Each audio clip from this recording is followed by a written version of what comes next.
importa el que dirán, somos los sub-30 y vamos por más, no nos rendiremos, vamos a ganar, no nos rendiremos.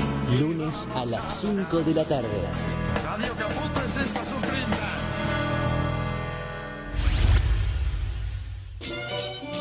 En Caput había un viejo. pasan cosas. Dice así: si uno tiene un amor, una muchacha, una cosa que le anda por la piel por todas partes, digamos Buenos Aires, digamos un octubre, un poema, y pasa algo, ocurre que viene el mal, la peste, una desgracia, los cretinos mascadores de chicle, boleadores de todo lo que crece, un yanqui hijo de puta, los cretinos mascadores de chicle, para ser más precisos a matarlas, un yanqui hijo de puta. Entonces ya no se puede hablar así nomás, es necesario odiarlo, destruirlo, hay que pelear con rabia, y encontrar la manera de acabarlo, salirles al encuentro como sea, y además decir, como un rezo, casi obligatorio, yanqui hijo de puta, todos los días, y enseñárselo a los chicos. Radio Caput. Por amor a la vida, nada más, simplemente. Esas cosas. Norberto Galazo en Caput. Radiocaput.com. Estás conectado. Estás en Caput. Aquí comienza Mundo en Clave. Una mirada diferente sobre el escenario internacional. Con Hugo Gulman y Larry Levy. Mundo en Clave en Radio Caput. Hola, ¿cómo va? ¿Cómo están? Aquí en otro encuentro, el segundo del año, en Radio Caput, en Mundo en Clave. Lo que decía Vilma anoche en la apertura tiene razón. Intentamos una mirada diferente sobre el escenario internacional. Este programa, les recordamos, se repite en 3 radios más, luego, en el transcurso de la semana. En la radio pública de Marcos Paz, la 90.5 los martes a las 16 horas, en RPD Radio, FM 97.5 de Oberá, en la provincia de Misiones, los miércoles a las 20, y en Radio Pista Urbana, que ahí va circulando en diferentes horarios. En los controles nos acompaña Martín Loza, como siempre, y a mi lado, co-conduciendo, Larry Levy. ¿Cómo estás, Hugo? Buenas tardes. Bien, aquí estamos en un momento del año de conmemoraciones que, bueno, de situaciones que aún no concluyen. Pero si te parece, para meternos en el programa, vamos arrancando con un poquito de música que se refiere, obviamente, de alguna manera al tema que vamos a tratar.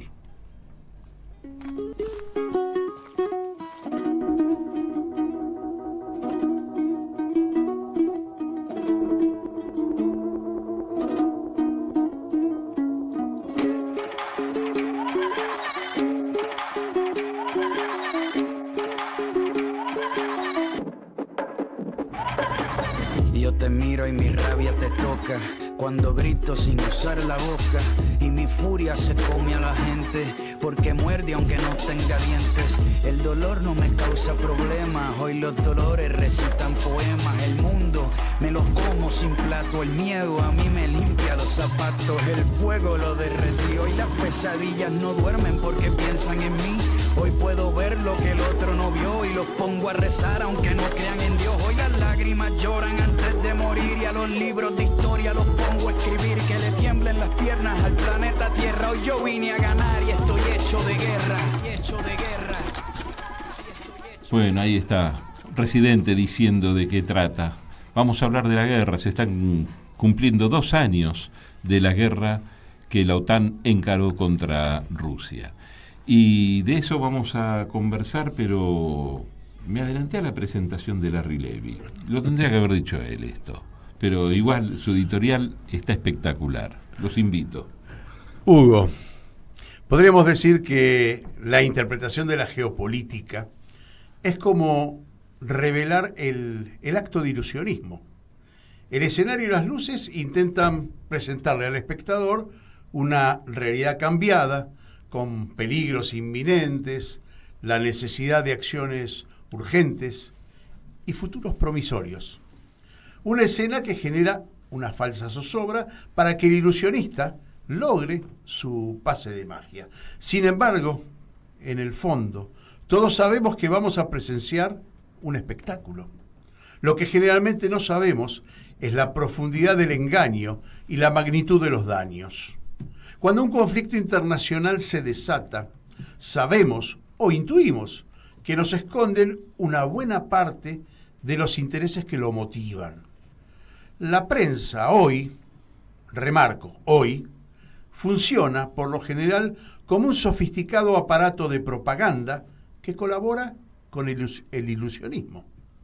La información precisa, esa que nos ayuda a obtener una imagen que nos pueda acercar a la comprensión de la realidad, esa información hay que buscarla. Está entre bambalinas, detrás del escenario. En el segundo aniversario de la guerra Rusia-Ucrania, ya sabemos que es la guerra de la OTAN contra Rusia. Y si miramos bien el pase de manos, sabemos que es Estados Unidos contra Rusia. Y si profundizamos un poco más, podemos encontrar algunas de las causas que subyacen a lo que parece obvio. Para eso necesitamos primero la inquietud de saber qué sucede. Una segunda reflexión y tratar de buscar por fuera del aparato del ilusionista a quienes hacen de la pregunta un ejercicio de investigación. Para eso, nuestro invitado de hoy. Un balazo a la guerra, le dan miedo los abrazos, la guerra con camuflaje. Bien, aquí estamos. También diría, hay una guerra de la comunicación, ¿no? Hay una guerra en la que dicen una cosa y están pasando otras. Y un poco, quizá, de eso se trate la nota que vamos a tener hoy.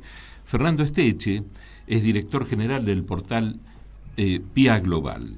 Es doctor en comunicación social, docente universitario y militante de Encuentro Patriótico. Y tenemos el gustazo de que está aquí con nosotros y a lo largo de esta hora vamos a tratar de desmenuzar estos 2 años, lo que pasó y lo que vendrá. Fernando, gracias por estar. No, gracias a ustedes por la visita, siempre es un gusto venir a verlos a ustedes y a la radio. Bueno, decinos tu primera impresión de estos 2 años. No, me parece que el editorial que hace Larry es elocuente. Me parece, lo primero claramente fue una guerra de la OTAN o del polo anglo-norteamericano contra Rusia, es una guerra de contención. Y muy rápidamente podemos decir es una guerra donde perdieron. Hay grandes perdedores. ¿Quiénes son los perdedores? Bueno, el pueblo ucraniano, Zelensky, y toda Europa. Todo el proyecto europeo me parece que es el gran derrotado. Por eso no hay que confundir la derrota de la batalla de Ucrania, de esta operación de Ucrania, con una derrota norteamericana. Estados Unidos y el eje anglo-norteamericano ganaron demasiado, no en términos militares ni en términos de la guerra proxy que crearon, ¿no? De esto de pelear una guerra por interpósitos estados, sino que lograron primero reactivar la OTAN. En momentos de aquella operación, por estos años, hace 2 años atrás, estaba Macron, en Italia había otro mandatario, se estaba hablando de un ejército europeo sin Estados Unidos, había una operación por ejemplo, de abastecimiento de armas francés a Australia. Había un planteo de una Europa que se venía planteando en el tándem franco-germano, ¿no? Claro que cambió, se fue Merkel, cambiaron los gobiernos, pero de alguna manera había ahí una locomotora europea que se planteaba como uno de los polos de lo que después fue una evidencia, una emergencia del mundo multipolar, y esto en el caso de Europa, esto fue te voy a interrumpir porque me dejaste pensando. ¿Ganó Estados Unidos?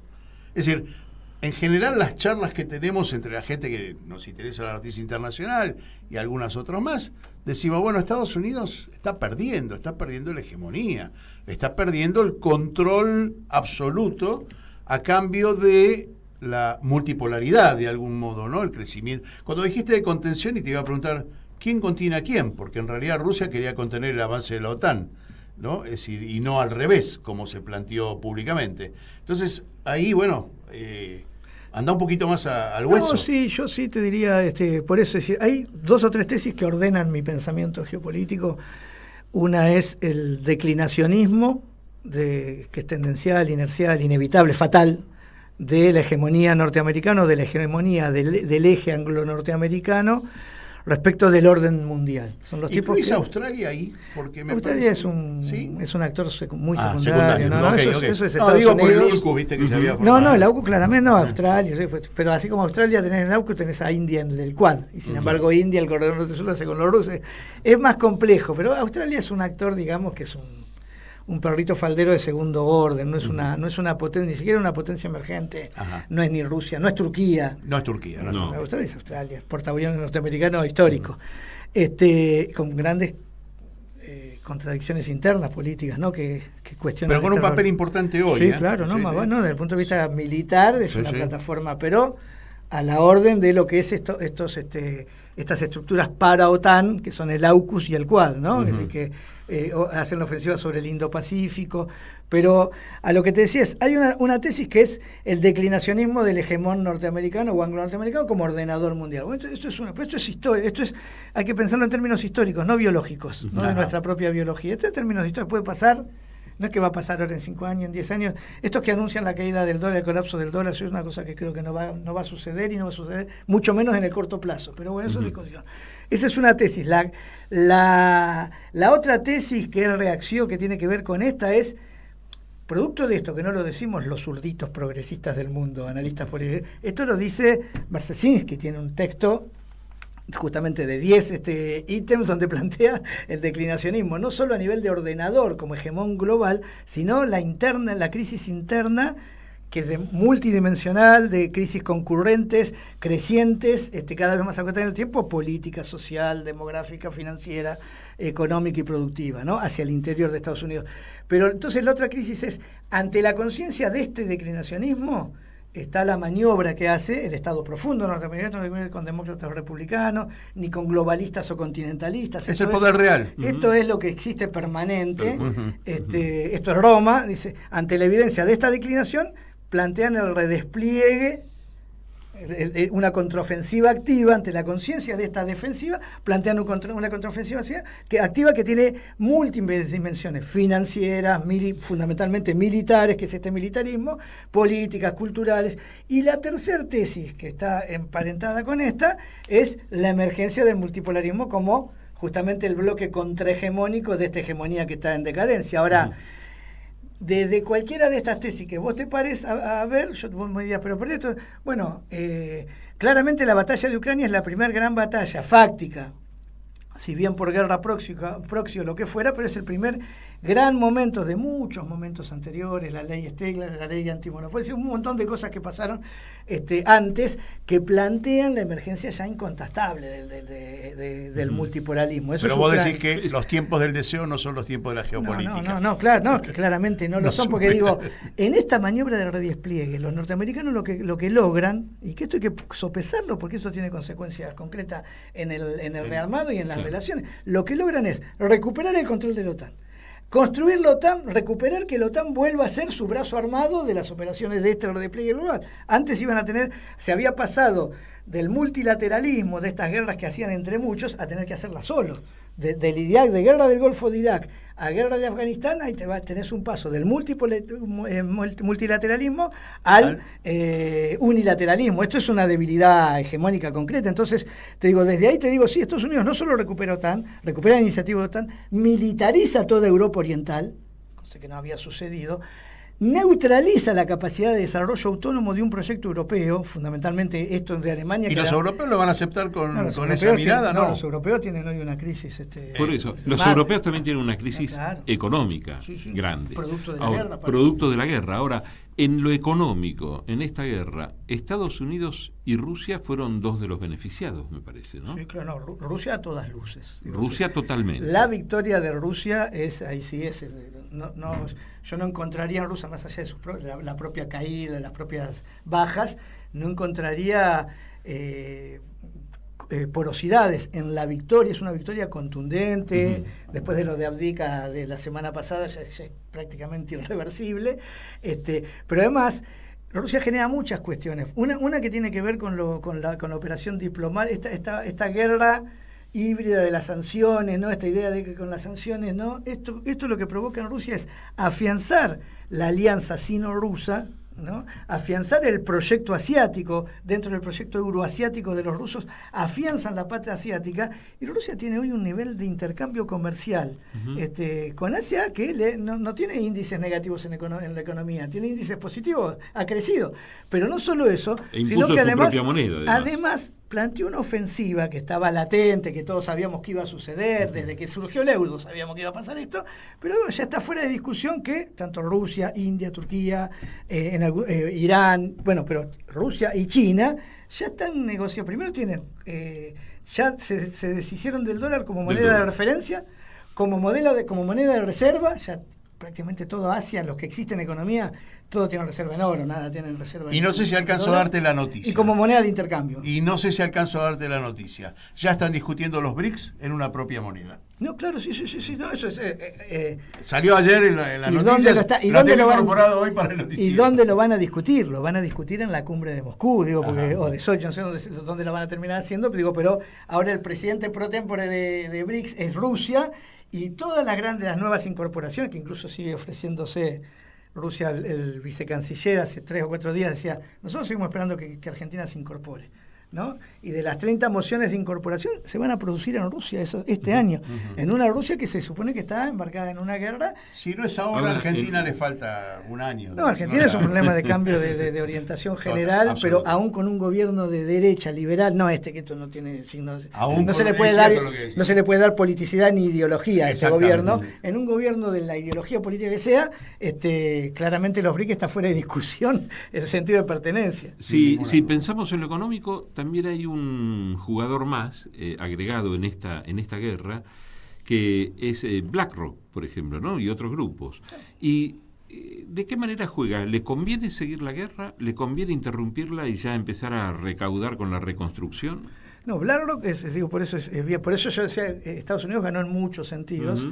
Porque Estados Unidos, esto desde el leninismo y desde cualquier teoría pura del derecho, del derecho, del Estado, de cualquier teoría del Estado, vos tenés, el Estado es la herramienta de clase, no es que las clases, no es al revés. Entonces, BlackRock no es que es una estructura supraestatal, que no existe, tiene, creo que son 20 PBI, el equivalente pero no es supraestatal de toda Europa. No, la apoyatura de vectorización de los negocios de BlackRock son los Estados, es la embajada de Estados Unidos. No es Juan Pérez. Entonces el capital financiero no perdió el pasaporte. No, eso es una gran discusión que hay entre los analistas. Por eso se murió hace poquito Tony Negri, estos que decían imperialismo sin imperio. No, hay un imperio que tiene una bandera de estrellas y barras, siniestra, está en declinación, pero tiene una moneda, dar al César lo que es del César, tiene una moneda que es el dólar, que es la moneda del imperio, y la vectorización, fundamentalmente en este momento del mundo, los que están gestionando la hegemonía hoy, que es declinante, todo lo que quiera, pero es el sector del globalismo financiero internacional, son las grandes bolsas. Y ahí es donde juegan estos. Y no es casual, porque ¿por qué me nombras a BlackRock? Porque sabés muy bien que BlackRock son los dueños del fideicomiso de reconstrucción de Ucrania. Tal cual. Porque el gran negocio además que hicieron los yanquis y los capitalistas norteamericanos y británicos son endeudar a Ucrania, endeudarla mal y destruir la economía y la producción europea. ¿Ucrania le pertenece a los ucranianos o ya la vendieron toda? No, es de BlackRock y de Rothschild. Ya la vendieron toda. El segundo capital. Entonces vos me decís, ¿le conviene o no la guerra? Le convendrá en términos de... yo creo que ellos están ahora haciendo un proceso, los que piensan la geopolítica, de cómo es la salida de la guerra. Ya está claro. Depende, para Biden la guerra de Ucrania ya no se trata de un problema, de una operación de contención o lo que fuera, o de una provocación. Para Biden es campaña electoral. Pero el otro problema es que los demócratas tienen que resolver la candidatura, porque Biden es como, ¿se acuerdan cuando Alberto decía que iba a ser candidato? Decir, no puede decir, tiene 80 años, no puede decir que no va a ser candidato porque... si no pierde toda la poca pero ahí se están poniendo, ahí está Kamala Harris diciendo yo estoy en condiciones de gobernar. Ella lo dice, mirá que te diga el vicepresidente, yo estoy en condiciones de gobernar, algo dijo. Y Hillary Clinton, que es de los grandes halcones, Hillary es la responsable que esté Assange. Claro, tal cual. Digo, porque Assange dijo en las operaciones de Hitler. Bueno, entonces, el problema de la guerra de Ucrania para los demócratas es un problema de la interna de la interna norteamericana, ya no es una maniobra geopolítica. Porque en términos geopolíticos todo el mundo sabe, incluso Europa, Alemania, que le sigue dando fierro para pararse un poco en el... Sí, que esa guerra está perdida. Y los ucranianos son los primeros en saberlo eso, ¿no? Entonces, me parece que tiene que ver con esa lectura, de la misma manera que podemos ir al Mar Rojo o leer Gaza, hay que leerla con esa lupa, no hay otra lupa ahí de construcción. ¿Y hay alguna salida airosa para Zelensky? No, Zelensky ¿viste la película El Padrino cuando van a visitarlo a la cárcel al mafioso que iba a buchonear? Que puede decir, mira, lo mejor que puedes hacer es cortarte las venas en una avenida, que es lo que hacían los romanos. Zelensky yo creo que es un cadáver político, pero aparte, literalmente te digo, no te estoy hablando metafóricamente, que Zelensky es un tipo que termina con un tiro en la cabeza. No tiene destino político, porque si no termina ahí con un tiro en la cabeza, termina ahorcado en un tribunal de lesa humanidad. Porque lo que hizo Zelensky no es poco. Lo que hizo el batallón Azov, lo que hicieron no son los ucranianos, lo que hizo esta élite, ¿no? Que además es sionista nazi, sobre el pueblo ucraniano. Fue una operación de genocidio. Eso van a ir a la Corte Penal Internacional y los van a terminar ahorcando. Entonces te digo, lo airoso sería que no llegue a esa situación donde terminen los propios norteamericanos diciendo que es un genocida, porque la operación que combate Rusia no solo es un problema de contención, que decía Larry hoy, hacia el propio de reacción de defensa del pueblo ruso. De los tres objetivos planteados en la operación especial rusa, el objetivo número 1 es la desnazificación. Sí, exactamente. Fue lo que sostuvo Putin durante todo el tiempo. Estaban masacrando al pueblo ucraniano. Entonces, déjame, Fernando, estamos hablando con Fernando Esteche, analista geopolítico internacional. Quiero pedirte, en los minutos que nos quedan hasta la pausa, que hagas un mojón con la línea de tiempo. ¿Cuándo empieza este conflicto en Ucrania? Empieza muchos años antes del 2014, pero digamos... en el Euromaidan. Claro. Entonces, me gustaría que pasó esto y esto, obviando la velocidad del tiempo, para que el público entienda, porque no estamos si hacemos el análisis sobre lo que sabemos nosotros, por ahí no nos entienden. Yo quiero que esto es parte de la función del periodismo, que no se cumple hoy, es dar a conocer exactamente estos mojones de tiempo, estos mojones históricos que vos estás dando. Y bueno, expliquemos qué pasó ahí. Ahí lo que hubo es en Ucrania, Ucrania siempre fue, de hecho es la cuna del Imperio Ruso. El Rus. El Rus. Claro. Y el concepto Ucranian es frontera, quiere decir frontera, es la última frontera pero sacando todas estas cuestiones, digo, lo que pasó en Ucrania, una vez hubo elecciones, ganó un presidente. Ese presidente planteó, pasó lo que pasó en Honduras en su momento, ese presidente planteó incorporarse a la Asociación de Cooperación Económica Euroasiática, que son los rusos. Es decir, salir, ni se le ocurría entrar a la Unión Europea, ni se le ocurría ser parte de la OTAN, y dijo, nosotros naturalmente tenemos que asociarnos con Rusia, que además somos vecinos, tenemos... ¿Cuál fue la reacción del atlantismo, que todavía no estaba tan evidente este declinacionismo? Recién salíamos de la crisis financiera del 2007-2008, se estaba todo recomponiendo. La reacción del atlantismo con dos personajes bastante siniestros, no son conocidos, pero que son Kagan y Nuland, Victoria Nuland y Víctor Kagan, que es el marido, son los tipos que han hecho las revoluciones de colores en todos pero dos siniestros. Lo que plantean en Ucrania es lo que se conoce como el Euromaidan o el Maidan, por la plaza central de la capital ucraniana, que hacen una suerte de lo que llamamos revoluciones de colores. Un golpe de Estado. Un golpe de Estado digitado, teledirigido, construcción de cuentas de Facebook falsas, de seguidores, situaciones sociales que no existieron, rebeliones populares que tampoco existieron, pero que hacen montajes audiovisuales y construyen. Hoy creo que en el editorial que planteaba esta idea de los medios, los medios construyen una situación de desmadre en Ucrania, hay un golpe de Estado, y el golpe de Estado ponen un títere de ellos, después de este títere llaman elecciones, y el que gana la presidencia es como si yo te dijera Yayo, el que hace chistes. Yayo, el que... No, pero bailó. Sí. Bailó, ¿Qué tiene? Sí, bailó como en Bailando por un Sueño, era un comediante. Sí. No era un outsider de la política, que es el otro modelo que ellos tienen, que es trabajar con outsiders. Por eso es un tipo como si fuera... Bueno, este que por eso tenemos Milei, acá. ¿no? Es un outsider. Por eso, es como el que tuviéramos acá, lo tuvieron allá. Un tipo de como han probado con otros, como el candidato a intendente de La Matanza era este pibe, el Dipi, ¿no? Bueno, claro.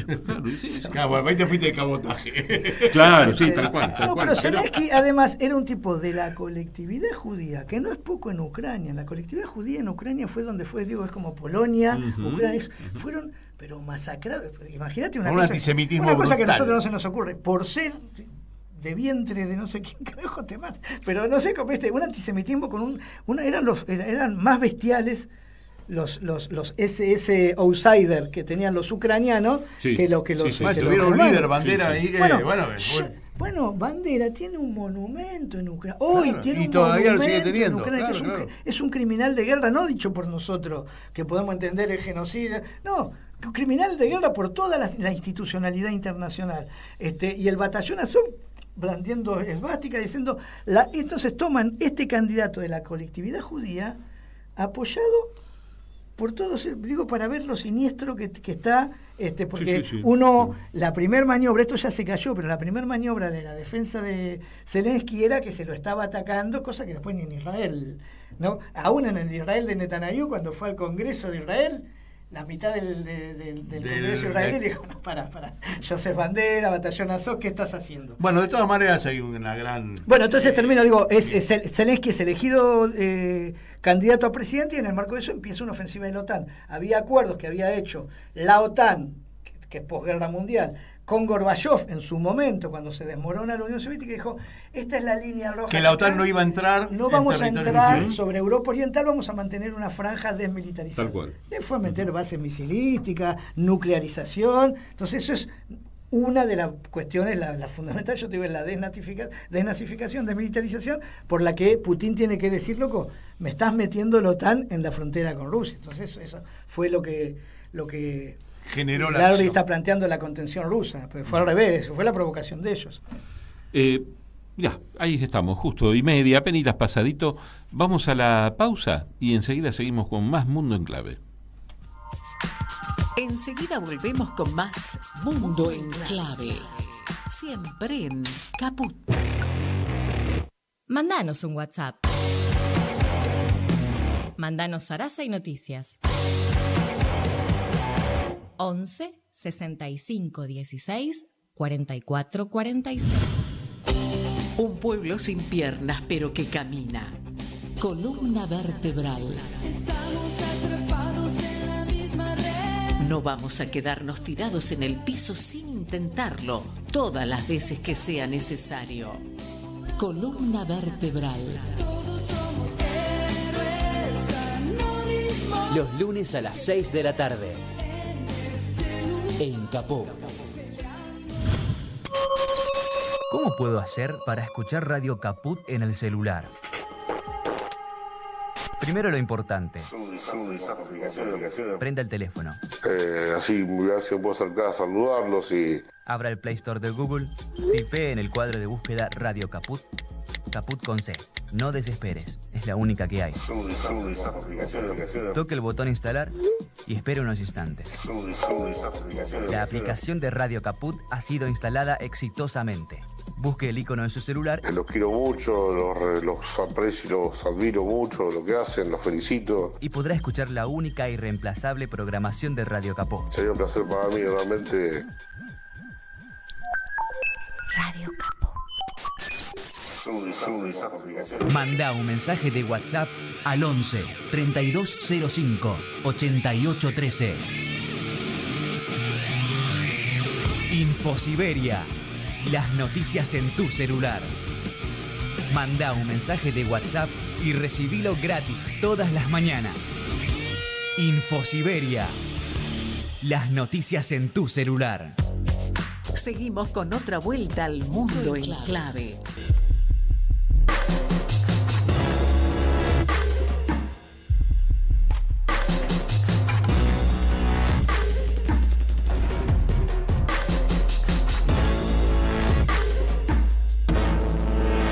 Soy el boquete que dejó la bomba que cayó, lo que fecundó la madre que me parió. Desde que nací soy parte de este menú, porque yo llegué al óvulo antes que tú. Soy la selva que corre descalza, en el medio del mar sobrevivo sin balsa. Soy el caudal que mueve la corriente, los batallones que chocan de frente. Mis rivales que vengan de a dos hoy, ni siquiera los truenos me alzan la voz. Soy tu derrota, tus dos piernas rotas, el clavo en el pie que traspasó la bota. Soy la estrategia de cualquier combate, hoy se gana o se pierde, no existe el empate. Soy las penas de tus alegrías, la guerra de noche y la guerra de día. Bien, ahí seguimos. Estamos tratando justamente el tema de la guerra, los 2 años de guerra entre Rusia y la OTAN. Mal llamada por muchos medios intencionalmente la guerra Rusia-Ucrania, ¿no? ¿Te parece, Larry? Damos una vuelta por el mundo, hacemos un pequeño recorrido y volvemos otra vez a este tema y pasamos alguna información sobre otras cosas que ocurrieron. Bueno, dale, vamos. La era de la dominación global de Occidente finalmente terminó con el inicio de la operación militar especial rusa en Ucrania y el conflicto en la Franja de Gaza. ¿Quién dijo esto? Fue la opinión expresada en su blog por el jefe del Servicio Diplomático de la Unión Europea, Josep Borrell. Las sanciones estadounidenses contra Rusia y sus socios amenazan la seguridad de las cadenas de suministro globales, advirtió el Ministerio de Comercio de China. No es una declaración menor. Sin ninguna duda que no es menor.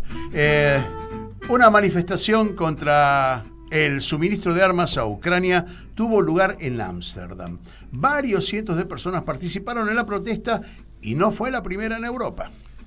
En el primer año de la guerra, la Unión Europea pagó a Rusia mucho más dinero por petróleo y gas del que se le dio a Ucrania en 2 años, no lo informó cualquiera, el Financial Times. La policía y las Fuerzas Armadas de Ecuador detuvieron a más de 10.000 personas sospechosas de haber participado en los disturbios armados provocados por los motines en las cárceles a principios de enero. Comunicó esto la Policía Nacional de Ecuador y pregunta, ¿será la sombra de Bukele? El gobierno de la Autoridad Palestina con sede en Cisjordania presentó hace unas horas su dimisión al presidente palestino Mahmoud Abbas. Así lo anunció el primer ministro Mohamed Shaitek. El director de la Agencia Central de Inteligencia, la CIA, William Burns, presentó a representantes de Egipto, Israel y Qatar la nueva propuesta de Washington para llegar a un acuerdo sobre la liberación de los rehenes israelíes que permanecen en la Franja de Gaza, según lo anunció David Ignatius, columnista de The Washington Post. Indígenas de Guatemala marcharon ayer para conmemorar el Día Nacional de la Dignificación de las Víctimas del Conflicto Armado Interno, producido entre 1960 y 1996, y exigir al gobierno del presidente Bernardo Arévalo retomar las políticas reparatorias acordadas en los acuerdos de paz para que se continúe la búsqueda de miles de desaparecidos. El expresidente de Brasil, Jair Bolsonaro, convocó una demostración de fuerza al movilizar a una gran multitud en un acto en San Pablo en contra de su inhabilitación y pidió una amnistía para sus seguidores detenidos por la asonada, ese intento de golpe que se dio en 2023. El expresidente estadounidense Donald Trump se impuso en las internas del Partido Republicano en el estado de Carolina del Sur con el 60% de los votos frente a Nikki Haley, representante de los moderados del partido. Dicen que influyó mucho, que tuvo visita este fin de semana, que le levantó la intención de voto. Y cerramos con una noticia que ya la comentábamos, pero bueno, estaba en la lista y me parece sumamente importante. Los BRICS comienzan a trabajar en el diseño de una moneda en común y, como lo dijo nuestro invitado Fernando Esteche, lo harán en Moscú, nada menos. Bien, una recorrida rápida ahí por algunos lugares del mundo para volver otra vez a incorporarnos a esta charla con nuestro amigo Fernando Esteche, que nos visita y con el que estamos conversando sobre estos temas.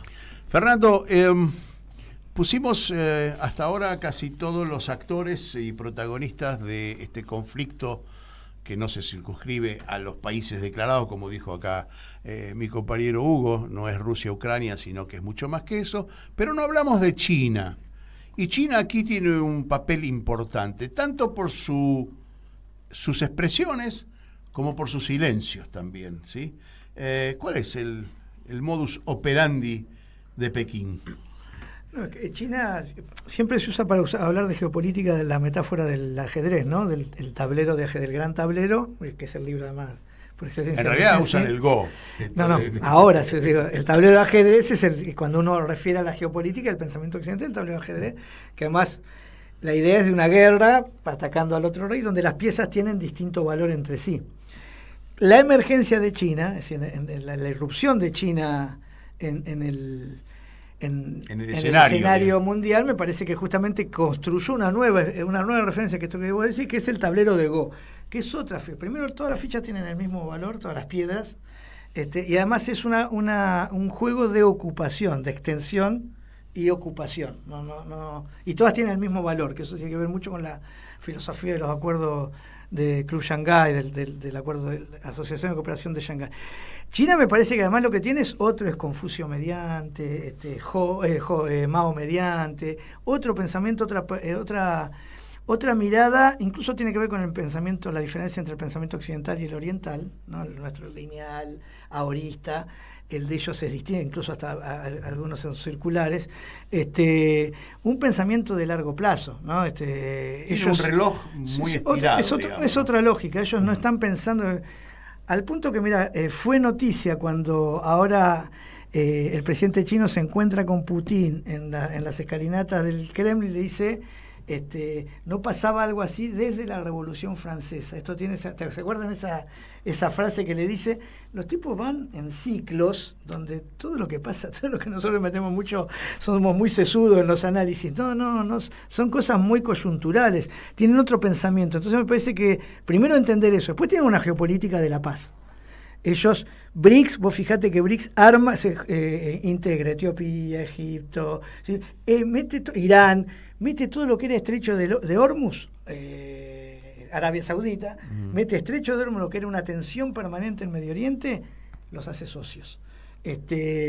Resuelve además la integración, la normalización de relaciones diplomáticas entre Arabia e Irán, que eso si no hubiera sucedido... Eso es producto de los chinos y si no eso es China. Eso es China. Sin la guerra entre... Sin que hubiera existido el ataque genocida sobre Gaza. Fíjate la perspectiva, porque además si no serían otras las condiciones ahora. También hubiese cambiado la realidad de hoy. La reacción del mundo árabe hubiese sido distinta. Bueno, me parece que son tipos que están 3-4 jugadas adelante. Me parece que es el actor, es el enemigo estratégico. Esto lo ha dicho, por ejemplo, es la primera vez que se hacen ejercicios militares, estos ejercicios marítimos internacionales que hacen en el Indo-Pacífico los norteamericanos con los japoneses y con Taiwán. Es la primera vez que en la hipótesis en el juego de guerra, la hipótesis es contra China. Sí, o sea que eso habla siguen siendo Estados Unidos y China ambos los principales clientes entre sí. Sí, eso está fuera de discusión, son las principales potencias comerciales, financieras,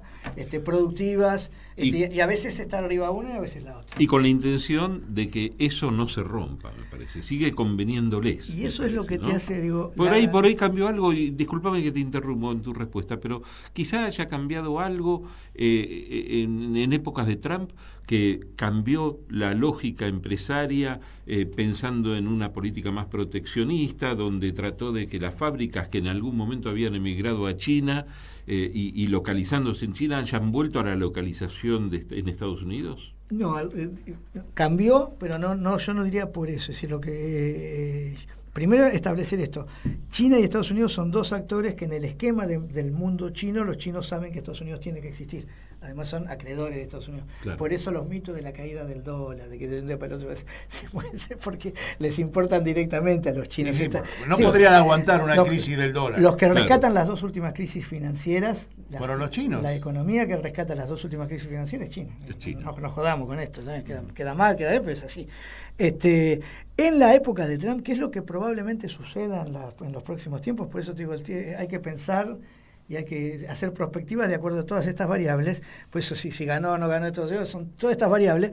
Cuando estuvo Trump, por propia política de Trump, que tiene una concepción ahí más americanista, continentalista, de protección a las fuerzas productivas americanas y desarrollo económico en territorio americano, eso no quiere decir que sean mejores o peores, son respecto de nosotros, son imperialistas, no quieren saquear y todo lo que quiera.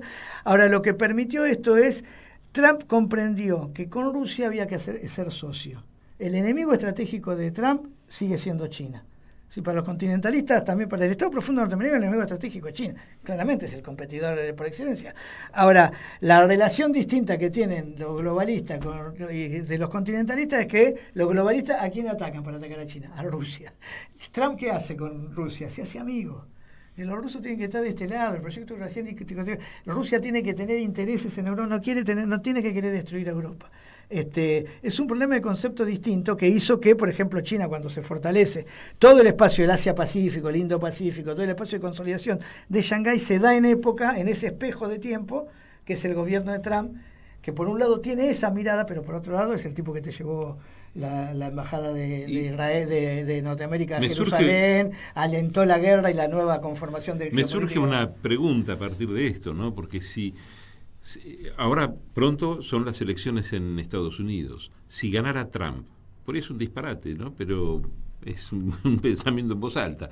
Si gana Trump, podría llegar a querer ir concluyendo la guerra por el buen vínculo con Rusia. Y esto podría inclusive fortalecer más aún a Rusia, que tiene buen vínculo con China también, de alguna manera, y con los BRICS. No, a Rusia seguramente en las especulaciones de la inteligencia rusa seguramente hay una mejor valoración de la variable Trump que cualquiera otra de las variables demócratas. Que ya la puso de manifiesto. Que ya la puso en su momento cuando las elecciones. Sí.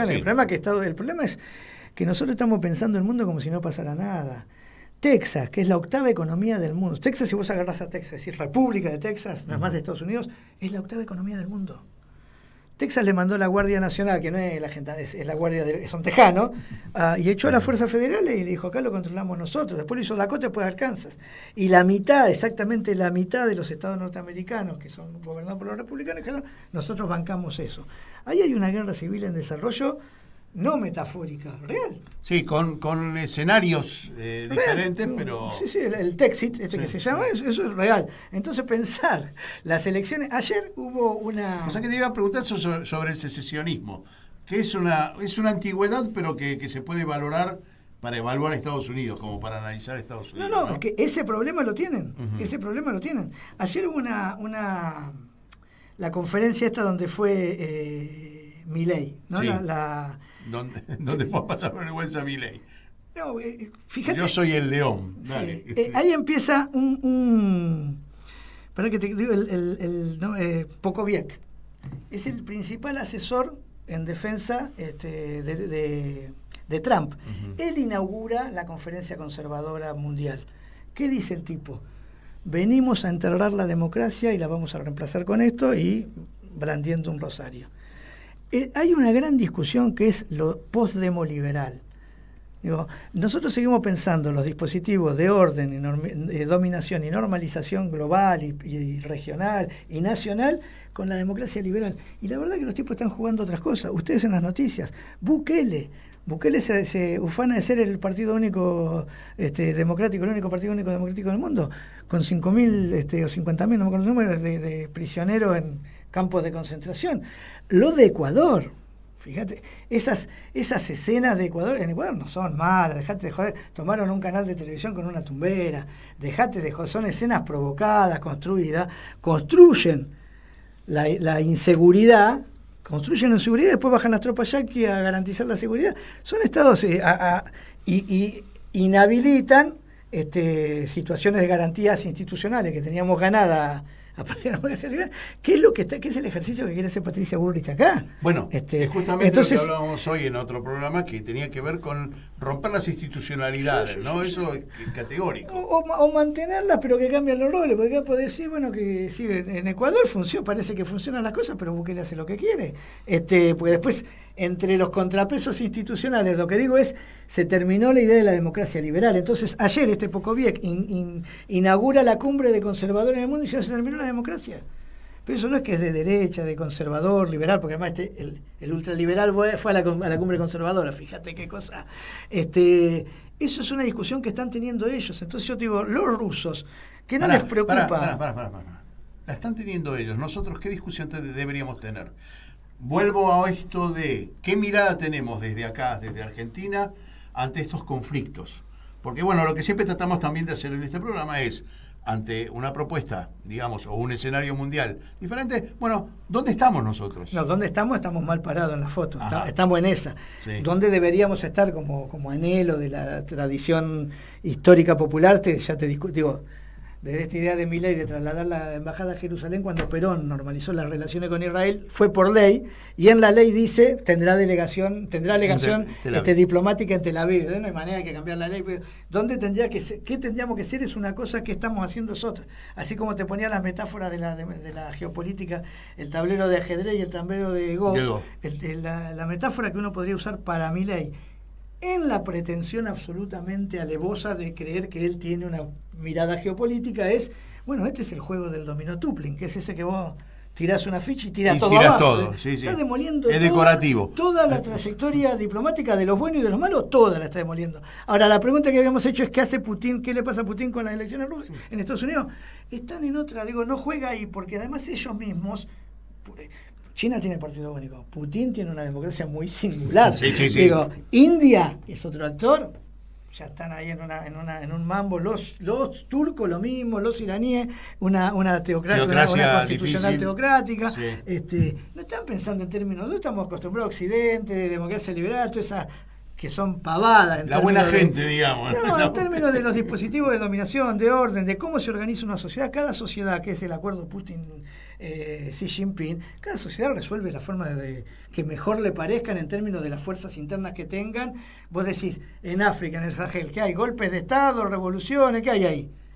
Lo que haya, bienvenido sea, porque liberó a la fuerza. O por lo menos hay una onda de tratar de sacarse encima la dominación. Idea entonces yo te digo, pensar el mundo en términos de ¿qué va a pasar en Estados Unidos? Yo no sé si va a haber elecciones. Y si hay elecciones, no sé quién va a reconocer ganador a quién. Porque además están haciéndose cruzados, operaciones de lawfare contra Trump, que no lo quieren dejar presentar. Imagínate que no lo quieran dejar presentar a Trump. Y bueno, en estos términos, y ganando el 60% de algunos estados, realmente el 60 caótico. En Carolina el 60 de la interna es sí, eso, por supuesto. O sea, estabas hablando de un acumulado mayor que ese. Sí. Entonces, lo que sí creo es que termine inmediatamente la guerra de Ucrania. Si me preguntás qué piensas tú, que termina inmediatamente la guerra de Ucrania. No sé qué hará con gas, creo que no, que sigue bombardeando en él, sigue manteniendo a Netanyahu, que es un socio y un amigo, y lo que creo que se tensiona mucho todo el mar de China meridional, que son estos otros ejercicios. Trump tiene más eso en la cabeza. Es decir, Trump no es que es la paz, Trump es la guerra por otros rincones. Esas son las Taiwán está ahí como... Sí. Estas operaciones que hicieron. Sí, sin ninguna duda. En lo inmediato, ¿qué es lo que estás viendo con respecto a Europa? Digo porque están creciendo las manifestaciones de oposición a la guerra, a que se le siga mandando pertrecho bélico, dinero, entran en un circuito de incomodidad, el gas, la energía es un problema. ¿Qué va a pasar con Europa? ¿Se va a desarmar, a disgregar? ¿Habrá alguna nueva onda de unificación? Yo creo que inclusive el mercado común europeo, la Unión Europea, está en peligro, me parece. Sí, yo creo que como idea, como idea real de materialización histórica está muerta, está derrotada.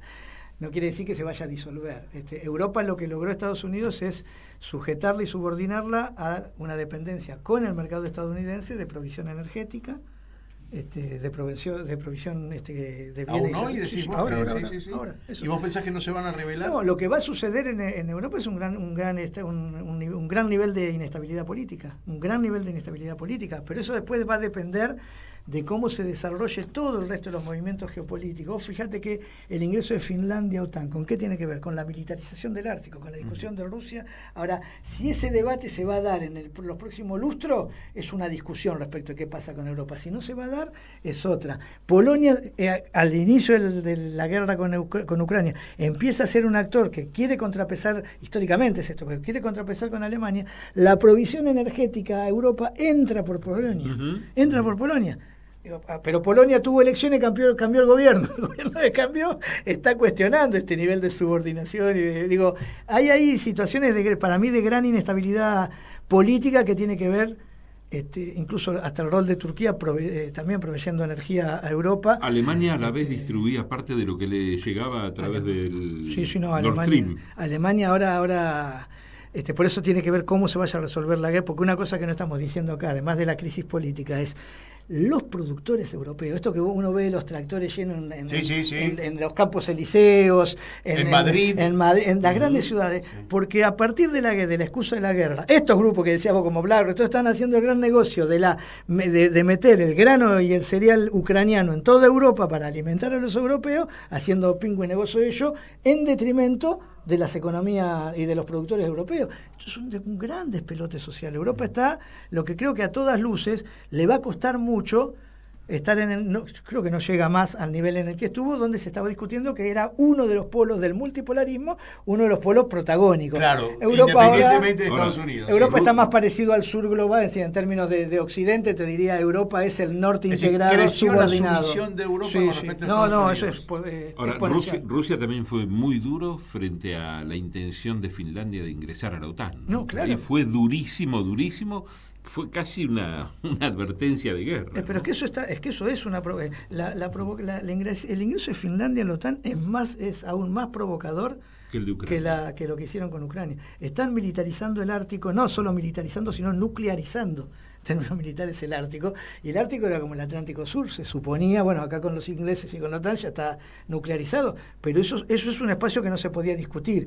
Con el deshielo, el cambio climático y demás, el Ártico empieza a ser un canal de circulación y de una base de recursos estratégicos que va a haber una disputa, claramente. Entonces, si ahí está metida la OTAN, estás hablando en otros términos. Nos queda muy poquito tiempo, Fernando.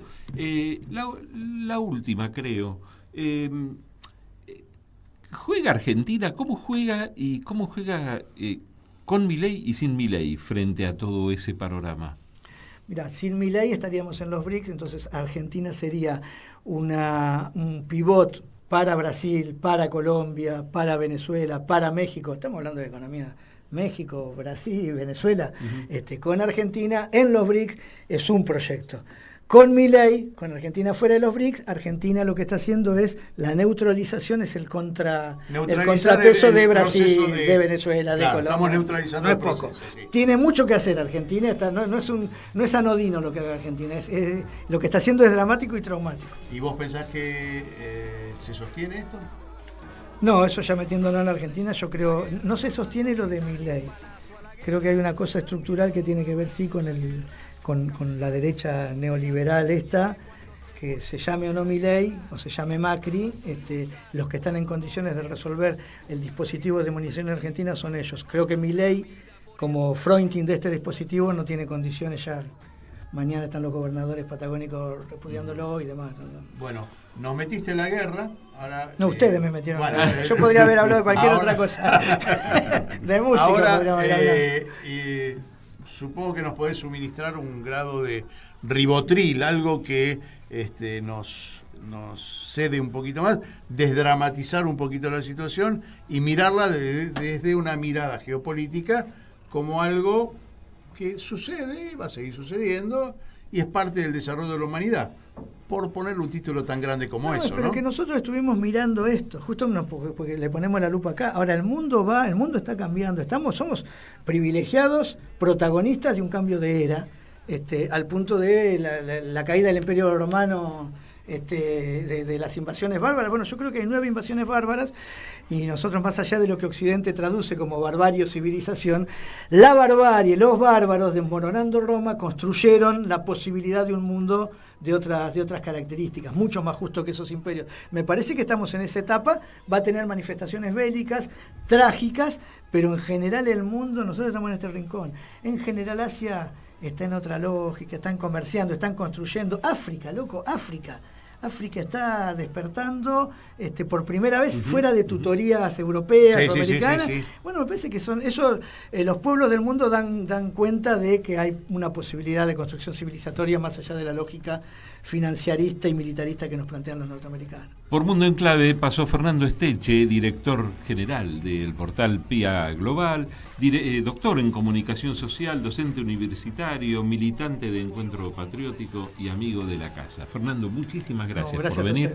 A todos los amigos de Radio Caput, muchas gracias por escucharnos. Saben que van a volver a escucharlo, a este programa, a través de la radio pública de Marcos Paz. Van a volver a escucharlo también a través de la 97.5 de Oberá, en la provincia de Misiones, y va a estar girando también en Radio Pista Urbana a través de la web o a través de la aplicación de Radio Pista Urbana. Martín Loza, muchas gracias. Larry Levy. Nos encontramos la semana que viene, dentro de 7 días, a la misma hora, 16 horas. Dale. Aquí, como siempre. Chau, gracias.